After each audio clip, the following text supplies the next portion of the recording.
예, 제가 어렸을 때는 X세대라는 말을 많이 썼었습니다. 여러분 X세대라는 말 들어보셨죠? 예, X세대가 뭐를 말하는 겁니까?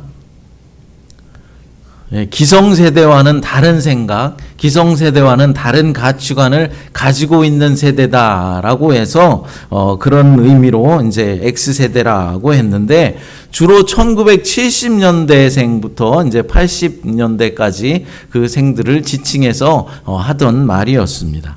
그 이후로는 80년생부터 90년생까지를 Y세대가 아니라 밀레니얼 세대라고 불렀었죠. 왜 그렇습니까? 새로운 천년에 이제 성인으로 살아갈 사람들이다라고 해서 밀레니얼 세대라고 했고, 그걸 줄여서 M세대라고 불렀었습니다.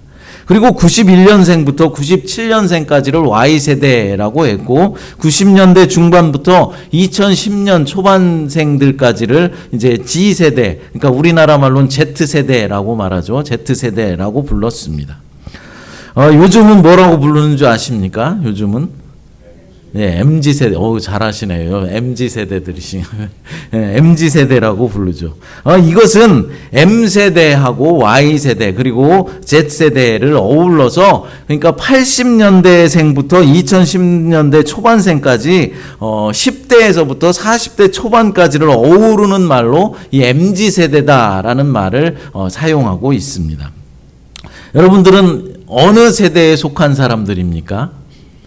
제가 위에서 설명한 세대에는 속하신 분들이 잘 없죠. 여기에는 그 전에 386세대, 베이비붐 세대 그 전에 그때 태어나신 분들이 대부분인 것 같습니다. 우리 아내는 X세대에 포함되고, 그리고 그 나머지 우리 청년들이나 우리 아이들은 MZ세대에 포함될 것입니다.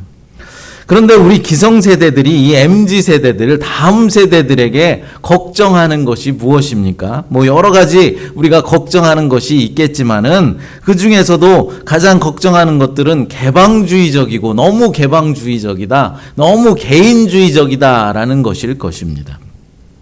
개방주의와 개인주의의 특징은 무엇입니까? 자신에게 이익이 되고 자신이 성공할 수 있고 잘 살게 되는 일이라면은 그 어떤 것이라도 편견이 없다라는 것이죠. 좋은 것일 수도 있는데 나쁜 것일 수도 있다라는 것이죠.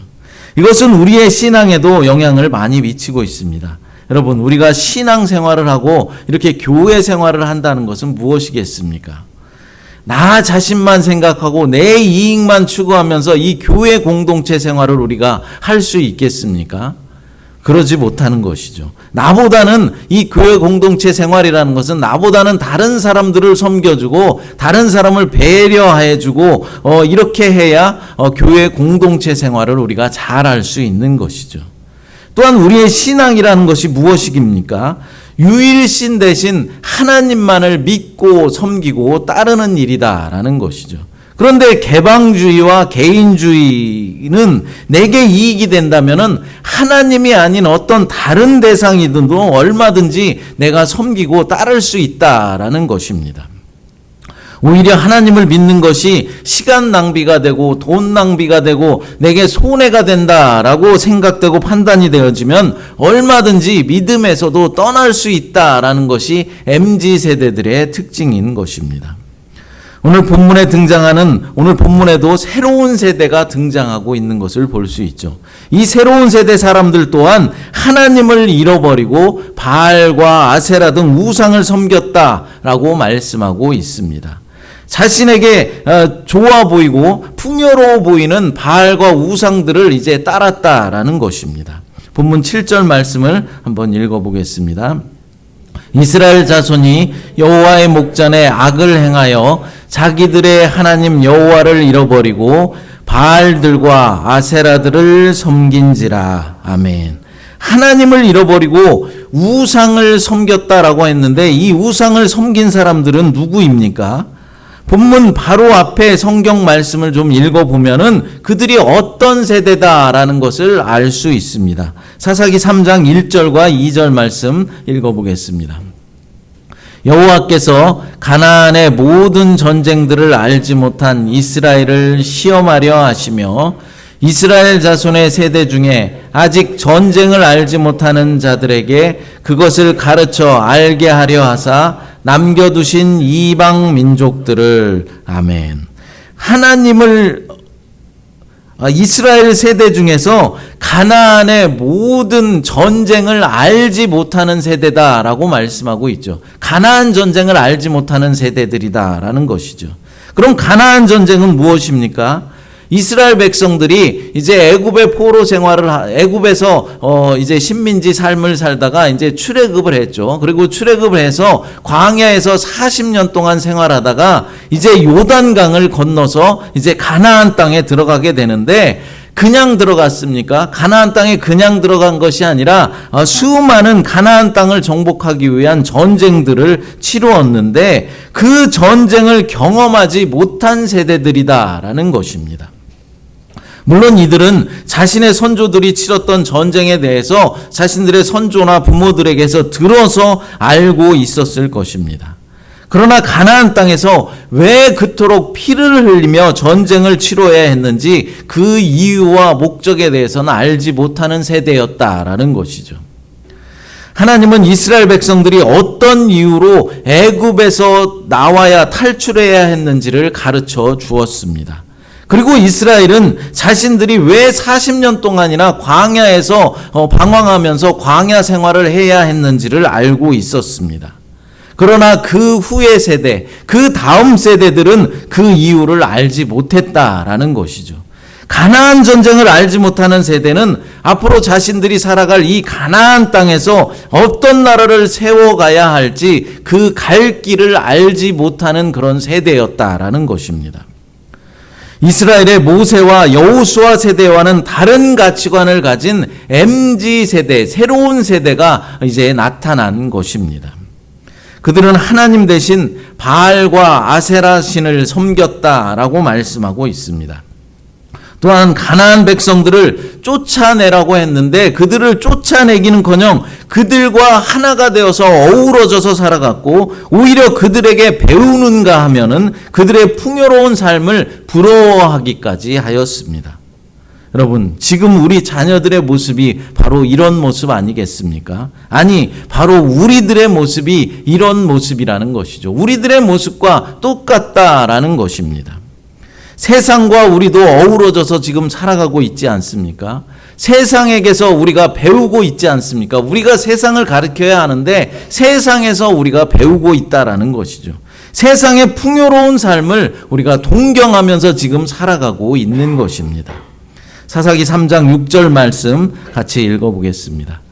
그들의 딸들을 맞아 아내로 삼으며 자기 딸들을 그들의 아들들에게 주고 또 그들의 신들을 섬겼더라. 아멘. 남자들은 이방의 딸들을 아내로 맞이하였고 여자들도 이방의 남자들과 결혼을 하였다라고 말씀하고 있는 것이죠. 이 당시 유대인들은 이방인과의 결혼을 금지하였던 그런 시대였습니다. 그런데 이방인과 결혼을 하였다라는 말은 무엇이겠습니까? 이스라엘 백성들의 가치관에 이제 혼돈되고 있었다. 이제 헷갈리고 있었다라는 것입니다. 그러니까 이스라엘 백성들은 풍요와 재미 그리고 성공의 가치관이 그들의 신앙과 결합되기 시작했다라는 것이죠. 하나님을 믿는 믿음이 혼합 종교로 전락하고 말았다라는 것입니다. 본문 8절 말씀 읽어보겠습니다. 여호와께서 이스라엘에게 진노하사 그들을 메소포타미아 왕 구산 리사다임의 손에 파셨으므로 이스라엘 자손이 구산 리사다임을 8년 동안 섬겼더니. 아멘. 이스라엘의 새로운 세대들이 자꾸만 하나님을 잃어버리고 하나님을 떠나고 바알과 아세라 등 우상을 섬기게 되자 하나님이 진노하셨다라고 말씀하시는 것입니다. 지금도 하나님은 자신의 백성들이 자꾸만 우리가 세상의 풍요를 쫓고 세상 성공을 쫓아갈 때 진노하신다라는 사실을 우리는 알아야 합니다. 하나님의 진노 방법은 여러 가지로 나타날 수 있습니다. 개인적인 어려움을 통해서 진노하실 수도 있지만은 기후변화나 자연재해 그리고 전염병을 통해서 진노하시기도 하십니다. 어떤 것이 하나님이 진노하신 것이다 라고 제가 딱 잘라서 말씀드릴 수는 없지만은 분명한 사실은 하나님은 자신의 백성들이 하나님을 자꾸만 떠나가고 하나님을 잃어버리고 세상을 쫓아가고 마귀 사탄을 따르는 일에 분명하게 진노하고 계시다라는 사실입니다. 본문 당시에는 누구를 통해서 이스라엘 백성들에게 진노를 표현하셨습니까? 누구를 들어서 이스라엘 백성들을 심판하셨다라고 말씀하고 있습니까? 메소포타미아 왕 구산 리사다임을 통해서입니다. 구산 리사다임을 이스라엘 백성들이 8년 동안 섬겼다라고 말씀하고 있습니다. 그러니까 메소포타미아 왕 구산 리사다임을 통해서 자꾸만 하나님을 멀리하며 우상을 섬기는 이스라엘 백성들에게 진노하셨다라는 것이죠. 이때에 이스라엘의 구원자가 하나 등장하는데 그 사람이 바로 온니엘이라는 사람입니다. 여호수아가 죽은 후부터 이스라엘 역사에 왕이 나타나기 전까지 참으로 어두웠던 시대에 하나님께 쓰임받았던 인물들이 있는데 성경은 그 사람들을 뭐라고 말합니까? 사사라고 말합니다. 그래서 오늘 본문 읽은 본문의 성경을 우리가 사사기라고 부르는 것이죠. 이 당시에는 왕이 없었습니다. 이스라엘 백성들에게는 왕이 없었고 그 대신에 때마다 사사를 세워서 이스라엘 백성들을 이끌어가게 했다라는 것이죠. 그런 시기였습니다. 사사기서에 모두 몇 명의 사사가 등장하는 줄 혹시 아십니까? 모르시죠? 12명의 사사가 등장합니다. 그런데 기록상 가장 먼저 등장하는 사사가 바로 온니엘이라는 사사라는 것이죠. 온니엘은 사사의 직분이 무엇이며 어떻게 부름받아서 어떤 일을 하게 되는지를 보여주는 그런 사람의 역할을 했습니다. 그래서 온니엘은 다음에 나오는 모든 사사들의 모델 역할을 했다라는 것이죠. 그럼 온니엘은 어떻게 부름받았고 어떤 일을 했습니까? 오늘 본문 9절과 10절 말씀 같이 읽어보겠습니다. 이스라엘 자손이 여호와께 부르짖음에 여호와께서 이스라엘 자손을 위하여 한 구원자를 세워 그들을 구원하게 하시니 그는 곧 갈렙의 아우 그나스의 아들 온니엘이라. 여호와의 영이 그에게 임하셨으므로 그가 이스라엘의 사사가 되어 나가서 싸울 때에 여호와께서 메소포타미아 왕 구산 리사다임을 그의 손에 넘겨주심에 온니엘의 손이 구산 리사다임을 이기니라. 아멘. 여호와의 영이 온니엘에게 임하여서 그가 부름을 받았다라고 말씀하고 있죠. 여호와의 영은 뭐를 말합니까? 성령 하나님을 말하는 것입니다. 그러니까 온니엘이 성령의 충만함을 받았다라는 것입니다. 성령의 충만함을 받아서 이제 부름받게 되었다라는 말씀인 것이죠. 그리고 온니엘은 어떤 일을 했다고 합니까? 메소포타미아 왕 구산 리사다임과 싸워서 승리함으로써 이스라엘 백성들을 구원하여 주었습니다. 그런데 온니엘을 소개하는 내용은 아주 짧은 내용이죠. 그러나 참으로 흥미로운 내용들입니다. 그는 곧 갈렙의 아우 그나스의 아들이다 라고 온니엘을 소개해주고 있습니다.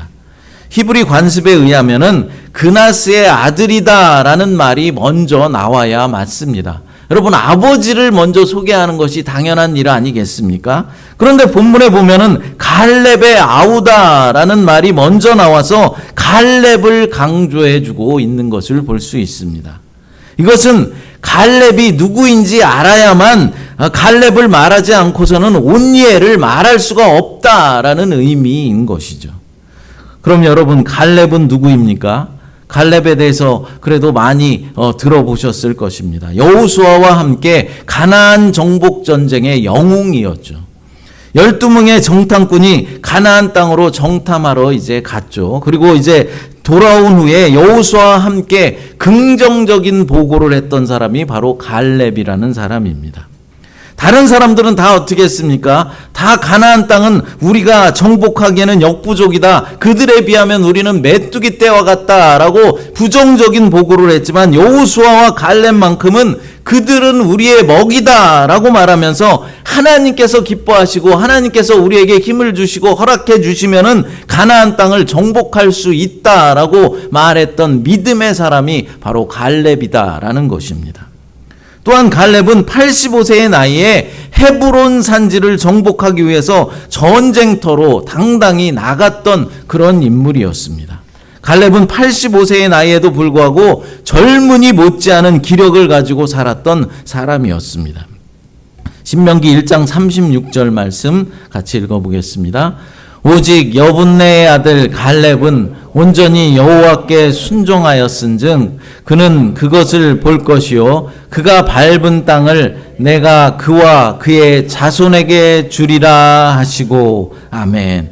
갈렙을 평가해 주고 있는 말씀입니다. 이처럼 갈렙은 믿음 좋은 가문에서 신앙을 지켜온 사람이었고 신앙의 공백기에도 신앙의 뿌리가 흔들리지 않았던 그런 믿음의 사람이었습니다. 그런 집안에 있던 사람이 오늘 말씀에 나오는 사사 온니엘이었다라는 것이죠. 그런 믿음의 집안의 사람이 바로 사사 온니엘이었다라는 것입니다. 본문에서는 갈렙을 갈렙의 아우로 온니엘을 표현하고 있지만은 그것은 사실 친동생이었다라는 그런 말은 아닙니다. 갈렙의 조카였다라는 것이죠. 어찌되었건 이 온니엘은 믿음의 집안 사람이었고 신앙의 가문이었다라는 사실은 틀림이 없는 사실입니다.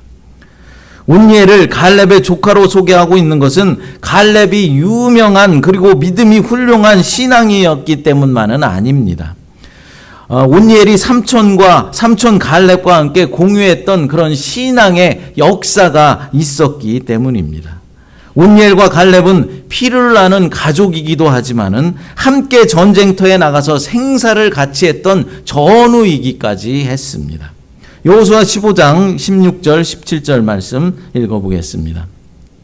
갈렙이 말하기를 기럇사벨을 쳐서 그것을 점령하는 자에게는 내가 내 딸을 악사를 아내로 주리라 하였더니 갈렙의 아우 그나스의 아들 온니엘이 그것을 점령함으로 갈렙이 자기 딸 악사를 그에게 아내로 주었더라. 아멘. 갈렙이 전쟁에서 승리하고 돌아오는 사람이 있으면은 자신의 딸을 주겠다라고 약속을 하죠.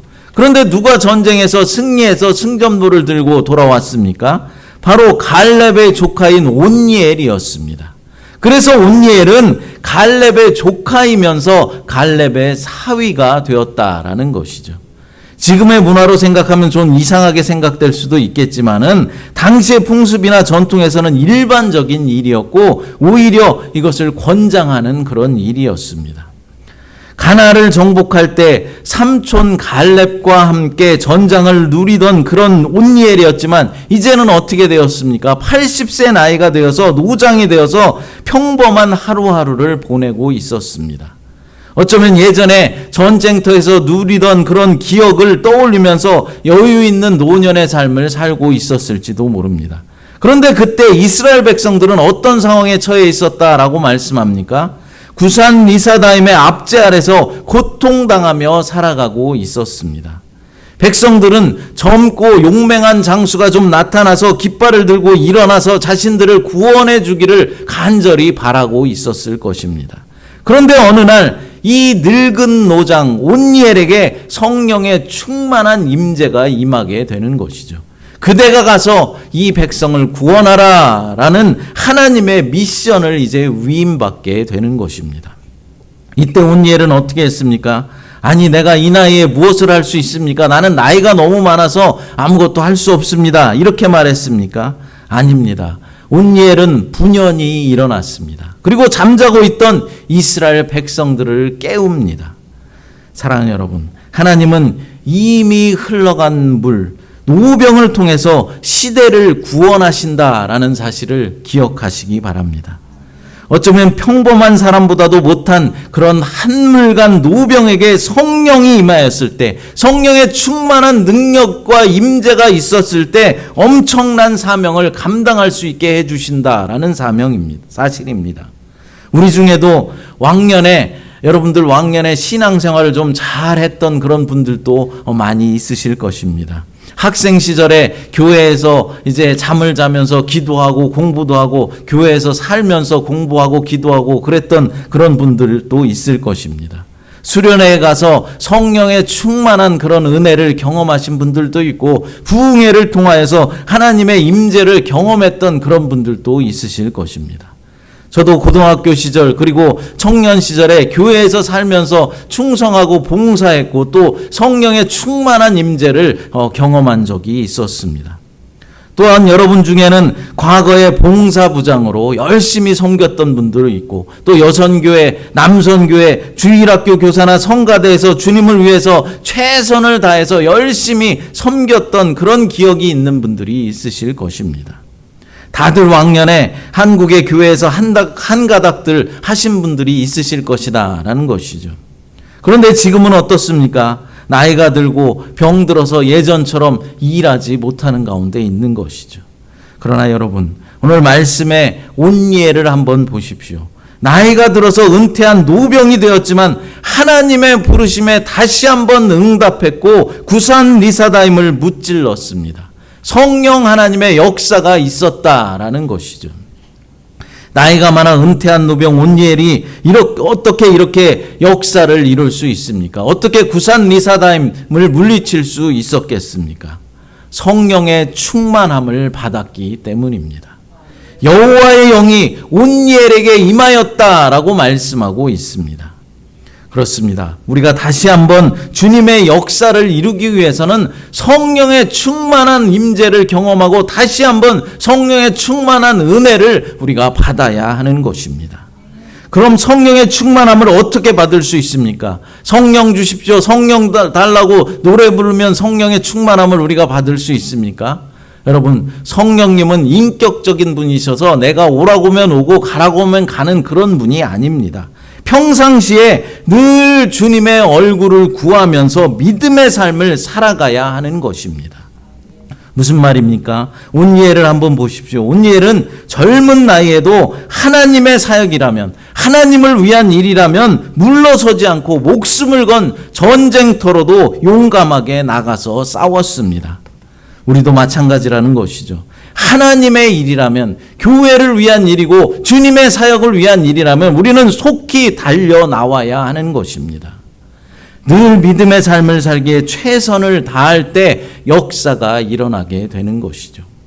늘 기도하는 삶을 살고 말씀을 읽으며 말씀을 어떻게 해서든지 말씀에 순종하면서 쫓아가며 살기 위해 최선을 다하고 예배 생활, 수요 예배와 주일 예배에 늘 참석하여서 하나님과 가까이 하는 그런 준비된 삶을 살아가야 하는 것입니다.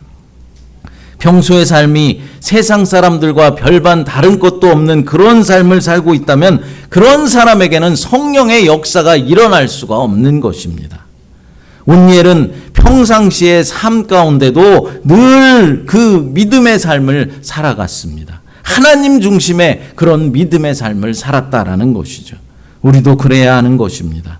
매번 돌아오는 주일 예배, 매주일 다시 돌아오는 주일 예배 같지만은 이 예배를 소중하게 생각하고 전심으로 하나님 앞에 예배 드릴 때 역사가 일어나게 되는 것입니다.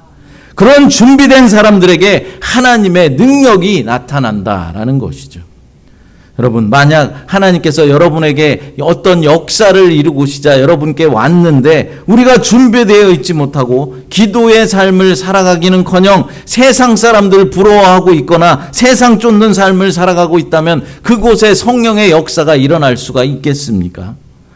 늘 평상시대로 아침에 일어나서 하나님께 감사의 기도를 드리고 성경 말씀을 펴서 말씀을 읽고 묵상하고 수요일이 되면은 수요 성경 공부에 나와서 하나님의 말씀을 배워서 풍성함을 가지고 주일이 되면 주님께 영광을 돌리고 하나님의 성호를 높이며 예배하는 것, 이것이 별것도 아닌 것처럼 그렇게 느껴질 수도 있겠지만 우리의 중요한 일상이고 아주 소중한 일상이라는 사실을 여러분 모두가 기억했으면 좋겠습니다. 그럼 성령의 능력을 받아서 우리는 무엇을 해야 합니까? 온니엘이 무엇을 했다고 말합니까? 이스라엘 백성들을 괴롭히던 구산왕 리사다임을 물리쳤다라고 말씀합니다. 그럼 구산왕 리사다임은 왜 이스라엘 백성들을 그렇게 괴롭혔던 것일까요? 하나님의 진노 때문에 하나님의 심판의 도구로 사용되어졌던 것이죠. 그럼 하나님의 진노가 왜 이스라엘 백성들에게 내려졌던 것일까요?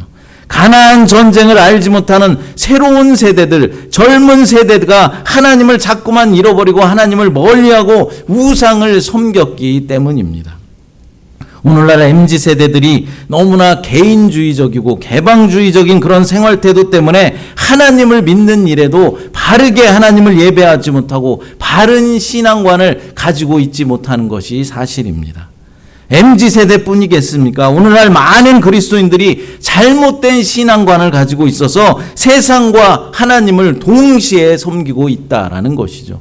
혼합 종교가 되어버렸다라는 것입니다. 하나님도 믿지만 세상에 나가서는 세상을 좀 즐기자, 다들 이렇게 생각하고 있는 것입니다. 이러한 때에 그래도 왕년에 성령의 능력, 성령의 충만한 임재를 경험했던 분들이 다시 성령의 능력을 회복했으면 좋겠습니다. 그래서 하나님을 믿고 있지만 세상도 따르고 있는 그런 사람들에게 본이 되는 역사들이 일어났으면 좋겠습니다. 어떤 것이 바른 믿음인지, 하나님을 믿는다는 것은 과연 무엇인지, 하나님의 백성들은 어떤 삶을 살아가야 하는지 모범 정답으로 좀 보여줬으면 좋겠습니다.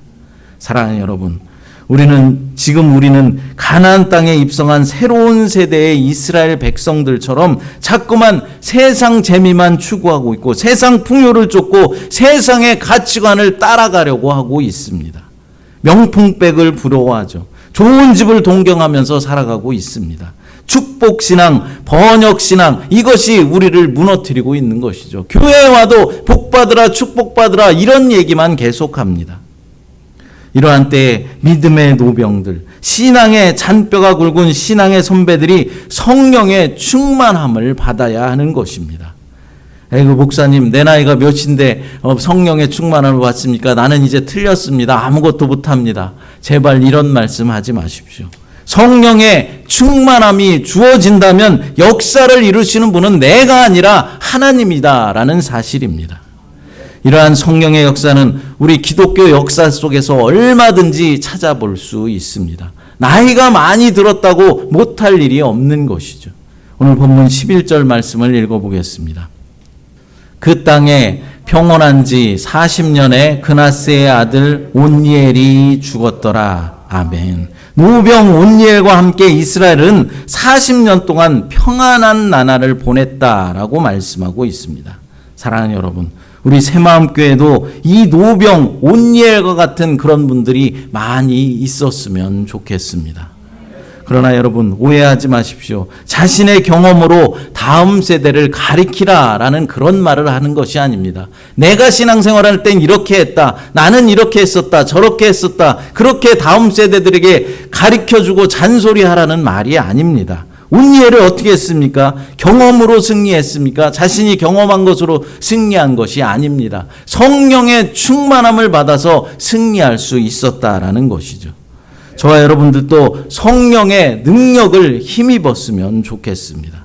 그래서 우리 새마음교회가 늘 평안했으면 좋겠습니다. 모든 성도들이 바른 신앙을 고백하는 그런 성도들로 세워져 나갔으면 좋겠습니다. 날마다 성령의 충만함을 받은 이들이 넘쳐서 우리의 삶이 완전히 변화되고 세상을 쫓는 그런 가치관이 완전히 바뀌어서 이제는 하나님만 바라보고 하나님 중심, 교회 중심의 그런 가치관으로 변화되시기를 간절히 축복합니다. 시간 함께 찬양 부르시고 기도하도록 하겠습니다. 허무한 시절 지날 때 성령이 오셨네 라는 찬양 함께 부르겠습니다. 하나님 아버지, 감사합니다.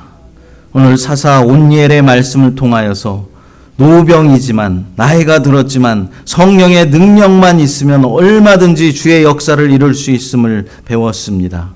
우리에게 성령의 능력을 주시어서 세상을 따르며 세상의 가치관을 따르는 이 세대의 사람들에게 바른 신앙이라는 것이 무엇인지, 하나님을 믿는다는 것은 무엇인지 정답이 되는 우리의 삶이 될 수 있도록 하나님 역사하여 주시옵소서. 그래서 우리 새마음교회를 평안으로 이끌어가며 능력으로 이끌어갈 수 있도록 하나님 도와주시옵소서. 거룩하신 예수님의 이름으로 기도드리옵나이다. 아멘.